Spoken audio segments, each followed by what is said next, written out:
মানে awesome awesome, মানে এতটা জোস ড্রেস আপ, এটা কল্পনা করা যায় যে বাংলাদেশের একজন সেলিব্রিটি সম্পাদিক, ওনার এই মিনিসোপে যে উদ্বোধন ছিল, এই উদ্বোধনে উনি একটা অ্যামাউন্ট নিয়েছে যা সবাইকে একদম মানে পাগল করে দিছে। মানে কি হইলো এটা, একটা সূত্র বলতেছে যে তিনি পার মিনিটের জন্য 2 লক্ষ টাকা নিছে, আবার একটা সূত্র বলতেছে যে না, উনি 1 লাখের সামথিং নিছে। মানে টোটাল 20 মিনিট উনি ওই মিনিসোপের অনুষ্ঠানে ছিলেন, উদ্বোধনী অনুষ্ঠানে, এবং তিনি কেউ বলছে 20 লাখ, কেউ বলছে 25 লাখ, কেউ বলছে 35 লাখ, এরকম একটা অ্যামাউন্ট।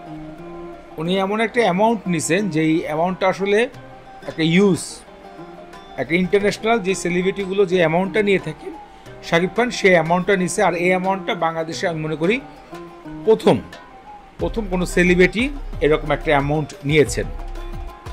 এর আগে এরকম সেলিব্রিটি বাংলাদেশে নেয়নি। যেমন কাউকে ছোটো করে বলতেছি না, ধরেন অপবিশ্বাস গেল, শাবনম বুঝে গেল 1 লাখ 2 লাখ, যেটা একটা অ্যামাউন্ট নেয় আর কি, হায়েস্ট অ্যামাউন্ট তারা। কিন্তু শাকিব খান যখন এখানে এন্ট্রি করেছেন, 20 মিনিট সময় থেকেছেন, বা ধরেন আধা ঘন্টা থেকেছেন, সে একটা অ্যামাউন্ট নিয়েছে 20 লাখ টাকা, যেটা এখন একদম মানে পুরো সোশ্যাল মিডিয়ার টপ বিষয় হয়েছে। আর এই ওনার ড্রেস আপ নিয়ে একটা কথা বলি, এই যে ড্রেস আপটা পড়েছে শাকিব খানের, যে এই ড্রেস আপটা পড়েছে, এটা নিয়ে বলি, এটা কোরিয়ান কিছু সেলিব্রিটিদের ড্রেস আপ দেখা গেছে।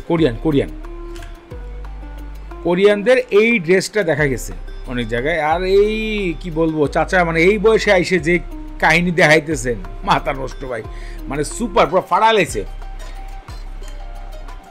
শাকিব খান আগে ড্রেস আপ নিয়ে আমি কথা বলতে চাই না, কিন্তু রিসেন্টলি 2-3 বছরে যেসব ড্রেস আপ পরতেছেন এবং ওনার সানগ্লাস, ঘড়ি, এগুলো খুব আলোচনায় আসতেছে। যেমন সাধারণত বলিউডের সেলিব্রিটিদের বা হলিউড সেলিব্রিটিদের এরকম ঘড়ি, এরপরে ধরেন চশমা, ড্রেস আপ, এগুলো অনলাইন যে ফ্যাশনগুলো থাকে এখান থেকে আসে। যেমন এই ড্রেসটার দাম প্রায় 40,000 টাকার উপরে বা 50,000 টাকার উপরে, এরকম বিভিন্ন জায়গায় দেখা যাচ্ছে। সানগ্লাসটা 40,000 50,000 টাকা এরকম করে দেখা যাচ্ছে। মানে একদম সে নিজেকে যেহেতু ইন্টারন্যাশনাল সেলিব্রিটি লিস্টে তিনি তাকে তৈরি করে আসছেন, সে ড্রেস আপ করে আসছেন 1 লাখ টাকা, তার পেমেন্ট তো অবশ্যই ভাই থাকতে হবে।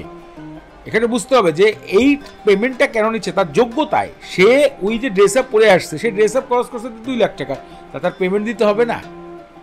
এটাই ভাই, শাকিব খান এখন ইন্টারন্যাশনাল লেভেলের একজন সেলিব্রিটি, এটা এই মিনিশপের উদ্বোধন দিয়ে একদম প্রমাণ করে দিছে।